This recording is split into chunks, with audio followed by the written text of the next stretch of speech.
ये खेती पूरा अभी कर करके खत्म कर दिया, तो अभी आप लोग सर्वे करेगा बोल रहे हैं। इसे तो आपको भी लेके आओ यहाँ से। अभी खत्म हो गया, देखो अच्छा से देखो, आप लोग ध्यान से देखो। अभी कैसे सर्वे करेगा, उसको बोलो क्या दिखाएगा, कहाँ से लेके दिखाएगा। अभी जो होगा, जो भी होगा हम उसका भी डीसी का ऊपर में हो जाएगा। डीसी को बोलिए वो छगलागाम सर्कल में, छगलागाम हेडक्वार्टर में जो कि अंजाव डिस्ट्रिक्ट में है। आप अभी मेरे दाएं या बाएं जहां भी देखें आपको सिर्फ एक चीज नजर आएगा और वो है इलायची। इलायची की वजह से ही छगलागाम इतना फेमस हुआ। इलायची की वजह से ही यहाँ का इकोनॉमिक जो इंफ्रास्ट्रक्चर है इतना डेवलप हुआ कि यहाँ के लोगों के पास में अच्छा संसाधन इलायची को ही माना जाता है। लोग इलायची के ऊपर ही पूरी तरह से डिपेंड करते हैं, जैसा कि मैंने आपको बताया था मेरे पुराने एक रिपोर्ट में।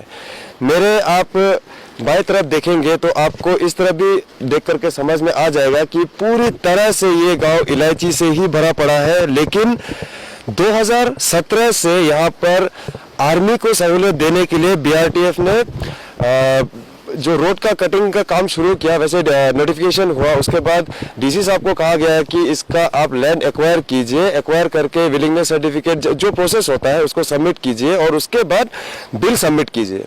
अच्छी तरह से इसको जॉइंट सर्वे होने के बाद में 3 से 4 बार कम से कम इसका सर्वे हुआ, रीसर्वे हुआ। अभी जो हमें खबर मिल रहा है ये कम से कम इसका 6ठी बार रीसर्वे होने जा रहा है, जिसका कोई तुक नहीं बनता। अब तुक क्यों नहीं बनता ये मैं आपको आगे बताऊंगा। इसका सर्वे चला, सर्वे काफी दिन होने के बाद में इसको की बिल इसको सबमिट किया गया बीआरटीएफ को।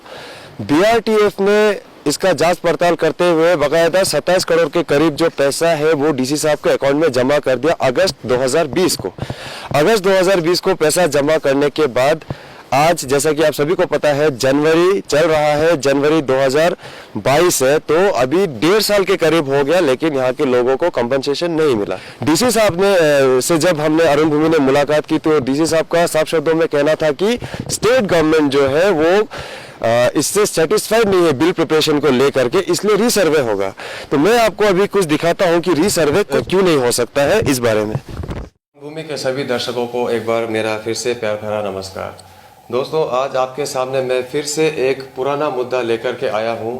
पुराना ये मुद्दा बेशक है, लेकिन उतना ही ज़रूरी है, बहुत बहुत महत्वपूर्ण है। आप सभी लोग काफ़ी दिनों से देखते आ रहे होंगे कि हमारे राज्य में किस प्रकार लैंड कंपनसेशन का जो एक मुद्दा है वो बार बार ऊपर आता है, और हमें यही देखने को मिलता है कि जो लैंड अफेक्टेड या प्रोजेक्ट अफेक्टेड विक्टिम्स है उन्हें उनका बकाया कंपनसेशन का पैसा समय पे नहीं मिल पाता, और समय पे पैसा नहीं मिल पाने के कारण उन्हें कोर्ट कचहरी ऑफिसेस के चक्कर और यहाँ तक कि बंद का भी सहारा लेना पड़ता है। आपने कुछ दिनों पहले देखा होगा कि किस प्रकार अनिनी जो कि दिबांग वैली में है, दिबांग वैली ज़िले में आईएमसू, डीएसयू और प्रोजेक्ट अफेक्टेड जो फैमिलीज़ हैं उनको किसी प्रकार का चॉइस नहीं मिलते हुए, किसी प्रकार का ऑप्शन ना मिलते हुए आखिरकार उन्हें रास्ते पे उतरना पड़ गया। 8 से 9 दिनों का उनका स्ट्राइक चला, तब जाकर के हमारी राज्य सरकार ने 26 जनवरी 2022 को उनका स्ट्राइक को ख़त्म करवाया, ये कहते हुए कि कुछ ही दिनों में उनका जो कंपनसेशन का पैसा है वो उनके अकाउंट्स में दे दिया जाएगा। और साथ ही साथ उसी दिन में जैसा कि आईएमसू का अपील था, डिमांड था कि रिटन एश्योरेंस उनको दिया जाए, क्योंकि वो पिछले काफ़ी सालों से state government, district administration Dibang valley के बातों में आकर के उन्होंने गलती की है, तो उन्हें रिटन में एक एश्योरेंस दिया जाए। और आखिरकार वही हुआ, पब्लिक की जीत हुई और रिटन में उन्हें दिया गया कि 31 जनवरी 2022 से विलेज वाइज गांव एक एक गांव करके उनको उनका कंपनसेशन दिया जाएगा। अब मैं आपके सामने बात फिर से रखना चाहता हूं छगलागाम, जो कि अंजाव डिस्ट्रिक्ट में है और एक बहुत ही ज़्यादा रिमोट गांव है। यहाँ भी मामला ऐसा ही है, लैंड कंपनसेशन से जुड़ा हुआ। तो यहाँ जैसा कि मैंने आपको मेरे एक पिछले रिपोर्ट में दिखाया था कि बीआरटीएफ ने आर्मी को सहूलियत देने के लिए यहाँ पर रोड कटिंग का काम जो है वो शुरू किया। कोई भी प्रोजेक्ट जब बनता है तो उसका जो कंपनसेशन होता है वो वहाँ के लोगों को दिया जाता है। तो हमारे यहाँ छगला गांव में भी देखने को आया है कि छगला गांव, चूँकि आपको पता ही होगा इलायची प्रोडक्शन में हमारा जो छगला गांव है वो बहुत आगे है। तो ये देखने में आया जॉइंट सर्विस के अंतर्गत कि बहुत सारा जो इलायची है वो नष्ट हो रहा है इस रोड के चलते। पर छगला के लोगों ने डिस्ट्रिक्ट एडमिनिस्ट्रेशन अंजाव और साथ ही साथ जो BRTF है काम जो एग्जीक्यूट कर रही है उन एजेंसीज के साथ में भरपूर उनका समर्थन किया कि हाँ ये रोड ये यहाँ बनना चाहिए, और कंपनसेशन का चिंता नहीं करते हुए उन्होंने रोड बनाने दिया। हमारा जो स्टेट गवर्नमेंट है उन्होंने बाकायदा इसका नोटिफिकेशन जारी किया लैंड एक्विजिशन करने के लिए। 2017 में ये हुआ था। 2017 से 2020 तक काफ़ी सारे जो जॉइंट सर्वेज है उनको किया गया, बिल बनाया गया, उसके बाद में बिल्स को भेजा गया कॉम्पिटेंट अथॉरिटीज़ के पास में। अप्रूवल होने के बाद में इसका पैसा BRTF ने हमारे डिस्ट्रिक्ट एडमिनिस्ट्रेशन को जमा करवाया, जो कि 27 करोड़ के करीब है, 27 करोड़ के करीब है। ये जो पैसा मैं आपको बता रहा हूँ ये हमारा जो डिस्ट्रिक्ट एडमिनिस्ट्रेशन है उसको जमा कर दिया गया था अगस्त 2020 में। तब 2020 से पहले हमारे वहाँ अंजाव डिस्ट्रिक्ट में DC आयुषी सुदन मैडम थी जो कि IAS हैं। उसके बाद में उनका ट्रांसफ़र हो जाने के बाद में तालो जिरांग जी जो कि अभी के तत्कालीन हमारे डिप्टी कमिश्नर हैं, उन्होंने चार्ज संभाला। चार्ज संभालने के साथ साथ उन्होंने छगला में एक पब्लिक मीटिंग किया और बाकायदा लोगों को समझाया कि आपका जो बिल ऑलरेडी बन चुका है वही आपको बिल मिलेगा, इसीलिए आप काम करने वाले लोगों के साथ में, एजेंसीज के साथ में आप उनका समर्थन कीजिए, सपोर्ट कीजिए, कोऑपरेट कीजिए और काम को चलने दीजिए, क्योंकि ये जो मैटर है ये नेशनल सिक्योरिटी से जुड़ा है। और हमारे यहाँ के लोग कतई नहीं चाहते थे कि किसी प्रकार से भी इंडियन आर्मी को किसी तरह का नुकसान हो, इसीलिए उन्होंने काम को बाकायदा चलने दिया। तो ये था DC साहब का पहला जो इंटरेक्शन था गाँव वालों के साथ उस बारे में। कुछ ही महीनों के बाद DC साहब ने फिर से एक मीटिंग किया। सरकार आपके द्वार जो कार्यक्रम होता है हमारा जनरली, तो छगला गांव में सरकार आपके द्वार का एक मीटिंग रखा गया। उस समय हमारे DC साहब का जो तेवर है थोड़ा सा बदला नजर आया। उन्होंने लोगों से, पब्लिक से कहा कि आपको आपका पैसा दिया जाएगा पर इसका फिर से एक जॉइंट सर्वे होगा।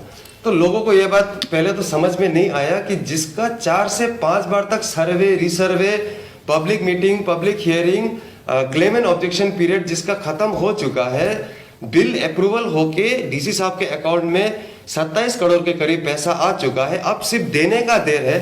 तो अभी इसमें रीसर्वे कहाँ से आ गया? अरुण भूमि ने DC तालो जिरांग डिप्टी कमिश्नर अंजाव डिस्ट्रिक्ट से फिर से एक बार बात की, सर से पूछा कि ये पूरा चक्कर क्या है, जबकि अकाउंट में आपके पैसा आ चुका है पर आप आगे डिस्बर्समेंट नहीं कर रहे हैं। तो DC साहब जो कह रहे थे कि हमने मुख्यतः 2 बातें कही थी। 2 बातों में से पहला बात यह था कि स्टेट गवर्नमेंट सेटिस्फाइड नहीं है बिल प्रिपरेशन को लेकर के, और दूसरा ये कि रीसर्वे करवाने के लिए उनके पास अत्यधिक जो सर्कल ऑफिसर्स है वो नहीं है। इस बात के बाद जो है छगला जो हमारा टाउनशिप है, डिस्ट्रिक्ट हेडक्वार्टर है, 331 बेनिफिशियरीज है इस प्रोजेक्ट के, इस छगला टू रोचम रोड बनने में। इनमें पूरा आक्रोश छा गया, मायूसी छा गया और लोग हमसे लगातार संपर्क करते रहे। लोगों का मुख्य कंप्लेंट यही है कि जब हमने DC साहब की बातों पर यकीन करके BRTF को रोड काटने दे दिया और हमारा इतना सारा जो इलायची का नुकसान हो गया, उस समय तक सब कुछ ठीक था। अचानक से अभी DC साहब ये रीसर्वे करवाना क्यों चाहते हैं? कहीं ना कहीं से लोगों ने अपना ये शक जाहिर किया कि DC साहब के ऊपर में पॉलिटिकल दबाव है, और दबाव इस प्रकार का है कि जो भी दबाव डाल रहा है वो ये नहीं चाहता है कि पब्लिक के हाथों में पैसा आए। हमें मिली जानकारी के अनुसार DC साहब के कहने पर लोगों ने जो रोड का ये कटिंग चलने दिया, ये अभी तक 4.5 किलोमीटर का रोड कटिंग हो चुका है और अभी केवल 2 किलोमीटर के करीब ये रोड जो है बनना बाकी है। अभी अगर DC साहब कहते हैं कि इसका रीसर्वे होगा, तो ये हमें भी लॉजिक समझ में नहीं आ रहा है कि एक बार कट जाने के बाद में रोड जब कट चुका है उसके बाद उसके नीचे इलायची दब चुका है। लोगों ने 5 साल पहले चूंकि ये नोटिफिकेशन आया था तभी से लोगों को कहा गया था कि आपका जो ये ज़मीन है ये रोड कंस्ट्रक्शन में आपका चला जाएगा। तो बहुत सारे लोगों ने उसी समय इसका जो खेती करना है, इसका ख्याल रखना है, इसको बंद कर दिया था। तो अभी सवाल ये उठता है कि किस प्रकार से ये साबित किया जाए कि हमारा खेती यहाँ पे था। आपने जो डिस्ट्रिक्ट एडमिनिस्ट्रेशन ने आकर के इसका बकायदा जो पूरा नोट किया था कि किसका कितना नुकसान हो रहा है, अभी अगर इसके साथ में उसका टैली किया जाएगा प्रेजेंट सिचुएशन का, तो डिस्ट्रिक्ट एडमिनिस्ट्रेशन को हमारे जो ये लोकल फार्मर्स है, कार्डमम ग्रोअर्स है, वो क्या दिखाएंगे, ये एक बहुत बड़ा सवाल। अब यहाँ पे एक बात बहुत उल्लेखनीय है कि जब हमारे डिस्ट्रिक्ट एडमिनिस्ट्रेशन को, हमारी सरकार को पब्लिक का जरूरत पड़ता है तो उस समय लोगों के पास जाकर के हाथ फैला करके मदद मांग के आप परमिशन ले लेते हैं, और जब उनसे पब्लिक से काम आपका निकल जाता है तो तेवर जो है हमारा एडमिनिस्ट्रेशन हो या सरकार का हो बिल्कुल बदला बदला नजर आता है। ठीक ऐसा ही हुआ छगला में।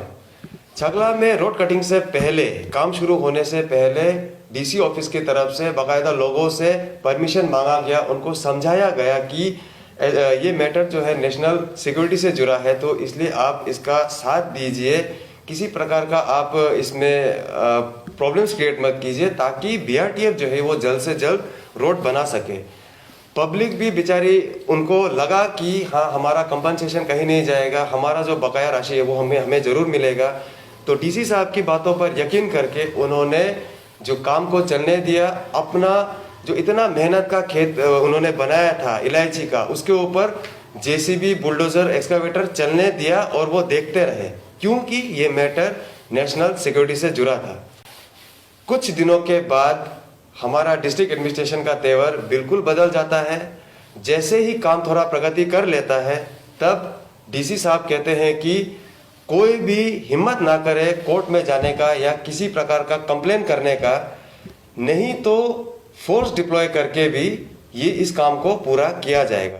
वो एडीसी साहब रहेगा, हम पर्सनली रहेगा, हम भी रहेगा, और जरूरी होने से हम आईटीबीपी का प्लाटून में एक प्लाटून वहाँ पोस्ट करा देगा। कोई प्रॉब्लम होने से हम आर्मी का भी प्लाटून का वहाँ खड़ा कर देगा। 7 गार्ड का ओसी अभी ये कॉलोनल इसमें कमांडिंग ऑफिसर दीपक साहब है। हम दीपक साहब का जितना भी इधर है अभी यहाँ डिप्लॉयमेंट है, वो सर्वे जगह में हम वही समय सबको हम वहाँ खड़ा कर देगा। कोई इनकेस तंग करेगा जून मूड का, मेरा सर्वे टीम को पालतू में कुछ बात बोलेगा तो एसपी मैडम है, अभी पुलिस सब उधर रहेगा वही समय। तो मैं एक सवाल आप सभी के सामने रखता हूं, तो क्या ऐसा कहना एक पब्लिक मीटिंग में एक डीसी को शोभा देता है? और क्या अगर आप फोर्स डिप्लॉय करके भी अपना काम करवाएंगे तो ये हमारे लिए एक बहुत ही शर्मनाक बात होगी, क्योंकि भारत हम जानते हैं सबसे बड़ा एक लोकतंत्र है, और लोकतंत्र में एक जिला कलेक्टर के द्वारा इस प्रकार का धमकी पब्लिक को दिया जाना, बेनिफिशियरीज को दिया जाना, ये किसी प्रकार से जायज हम नहीं मानते। दोस्तों, आप सभी को पता है कि छगला गांव जो है वो चाइना का बॉर्डर है और चाइना से बहुत ज़्यादा निकट है। पिछले साल आपने एक रिपोर्ट भी देखा होगा जिसमें एक इंडियन आर्मी का जो हेलीकॉप्टर था वो राशन पहुंचाने के दौरान दुर्घटनाग्रस्त हो जाता है। और ये जो रास्ता है, मैं आपको दोबारा से बताना चाहता हूँ, छगला से रोचम का, ये पूरी तरह से इंडियन आर्मी डिपेंड करती है पोर्टर्स के ऊपर, जिनको कि हर साल नियुक्त किया जाता है काफ़ी सारे पैसे दे करके, सैलरीज दे करके, काफ़ी सारे सहूलियतें दे करके इंडियन आर्मी जो है पोर्टर्स का नियुक्ति करती है, ताकि आर्मी का सामान जो है वो उनके गंतव्य जगह तक पहुंच सके। तो आखिरकार अगर ये रोड बन जाता है तो ये स्ट्रेटेजिकली भी बहुत इंपॉर्टेंट है इस रोड का बनना, क्योंकि इस रोड को बन जाने के बाद में गाड़ियां आराम से आना जाना कर सकेंगी, हेडलोड का जरूरत नहीं रहेगा, पोर्टर्स का रिक्रूटमेंट करने का जरूरत नहीं रहेगा, और साथ ही साथ जो हमारी सरकार इतना पैसा हर साल खर्च कर रही है, इस पैसे का भी बचत होगा। लगातार ऐसी बहुत सारी कंप्लेंट्स का स्टडी करने के बाद हम जब छगला गए तो छगला में हमें एक बूढ़ी माताजी मिली, काफ़ी नाराज थी, और उन्होंने इस रीसर्वे के प्रकरण को लेकर के क्या कहा ये आप अभी देखिए। अबे हम हिंदी बोलने भी नहीं आता, आप लोग बेटा लोग आ गया। ये नीचे देखो, अभी पूरा गिरा दिया, पूरा खत्म हो गया। हम खेती करने में कितना तकलीफ है, हमें 3 साल 4 साल करने का बाद इलायची निकालनी होता है। ये नहीं, हम 12 खेती है यहाँ में, ये लान से ये खेती पूरा अभी कर करके खत्म कर दिया। तो अभी आप लोग सर्वे करेगा बोल रहे हैं, किससे सर्वे करेगा, कौन करेगा बोल रहा हो? जिसे बोल रहा क्या, जिसे साहब को बोलो, जिसे साहब को भी लेके आओ यहाँ से। सर्वे तो 5 बार हो गया, 5 बार सर्वे हो गया। अभी बार बार सर्वे करने के लिए किसे दिखाएगा, कौन सा वाला को दिखाएगा, कहाँ खेती दिखाएगा? जिसे साहब को भी आप लोग बताओ, बोलो। अभी 5 बार सर्वे हो गया, एक बार फास्ट में सर्वे करने का साथ साथ ये लोग सर्वे कर लिया बोल के हम लोग खेती भी छोड़ दिया कोई लोग। अभी कहाँ से लेके दिखाएगा? वो सर्वे करते करते अभी खेती भी पूरा खत्म हो गया, जंगल हो गया। जो होगा, जो भी होगा हम उसका भी डीसी का ऊपर में हो जाएगा। अभी मेरा पीछे में देखिए, अभी मेरा इलायची कटिंग कर चुका है। अभी डीसी साहब बोल रहा है कि रीसर्वे करेगा, बोला है। रीसर्वे कैसे करेगा? अभी ये खत्म नहीं हुआ, क्या क्या देखेगा? अभी हम लोग इलायची से खाता पीता है, मेडिकल जाता है, बच्चा स्कूल से पढ़ाता है इलायची का वजह से। अभी देखिए पूरा इलायची मिट्टी और पत्थर का सब मिला करके खत्म कर दिया है, अब घर बना दिया। तो दोस्तों, आपने अभी देखा कि ये बूढ़ी माताजी जो है वो किस प्रकार से नाराज है। साफ तौर पर कह रही हैं कि इनका जो खेती है बिल्कुल नीचे, चट्टानों के नीचे दब चुका है, और अब अगर डीसी साहब कहते हैं कि इसका रीसर्वे करके वो पैसा देंगे, तो वो कह रहे हैं कि डीसी साहब को यहाँ पर बुला के लाइए। दोस्तों, ये सच है कि हमारा जो भारत सरकार है और राज्य सरकार है, ये बहुत सारी प्रयास कर रही है ताकि हमारा जो दूर दराज का जो गांव है, जहां पर अभी तक रोड कम्युनिकेशन नहीं है, उन सभी को प्रॉपर रोड्स के जरिए एक साथ जोड़ दिया जाए। और खास करके बॉर्डर एरियाज पे तो हम कह सकते हैं कि हमारी सरकार का बहुत ज़्यादा ध्यान है, लेकिन हमारा डिस्ट्रिक्ट जो प्रशासन है उसकी तरफ से होने वाली छोटी छोटी गलतियों और अनदेखी के कारण कहीं ना कहीं हमें ऐसा लगता है कि सरकार का जो ये प्रयास है ये कहीं ना कहीं विफल हो जाता है। दोस्तों, हम जब इस पूरे मामले की छानबीन कर रहे थे तो हमें एक नोटिफिकेशन मिला जो कि 20 अक्टूबर 2015 का है। इसमें क्लियर कट तौर से जो इलायची का रेट है वो पूरी तरह से मेंशन है, जो कि मैं आपको अभी बता रहा हूँ। इलायची का रेट जो इस 2000 रुपये पर क्लम फॉर फ्रूटिंग कार्डमम, जो फल दे रहा है उस इलायची के लिए रेट है 2000 रुपये, और जो फल नहीं दे रहा है उसके लिए पर क्लम 1000 रुपये। इस नोटिफिकेशन के चलते ही जो है हमारा छगला के लोगों का, छगला टू रोजम जो 0 to 6.5 का जो ये कंपनसेशन का पैसा आया वो इसी नोटिफिकेशन के दौरान आया। तो इस नाराज माताजी को आपने देखा, इनकी ही तरह बहुत सारे छगला में हमें लोग मिले जो कि पेमेंट नहीं होने की वजह से बहुत ज़्यादा नाखुश थे। उनका कहना यह है कि इतने सालों से हम जिला जो एडमिनिस्ट्रेशन है हमारा, उनकी बातों पे आकर के हम उन पे यकीन करते जा रहे हैं, और यहाँ जो है काम करने वाली एजेंसी से वो हमारा जितना इलायची है उसको नष्ट करते हुए आगे बढ़ते जा रही है। और अब जब पेमेंट देने का टाइम आया है तब तरह तरह की बहानेबाजियाँ की जा रही है। लोगों के इन्हीं सारे सवालों का जवाब जानने के लिए हमने डीसी अंजाव श्री तालो जिरांग जी से फ़ोन पर संपर्क किया, बहुत बार कॉल किया, लेकिन उनकी तरफ से हमें कोई जवाब नहीं मिला। तो अभी आखिर में देखना यही होगा कि डिस्ट्रिक्ट एडमिनिस्ट्रेशन अंजाव क्या फैसला लेती है, लोगों के सवालों का क्या जवाब देती है और पेमेंट कब तक करती है। और साथ ही साथ ये भी देखना होगा कि क्या पेमेंट ना मिलने से नाखुश छगला के लोग भी अनिनी की तरह ही सड़कों पर उतरते हैं या आगे क्या कर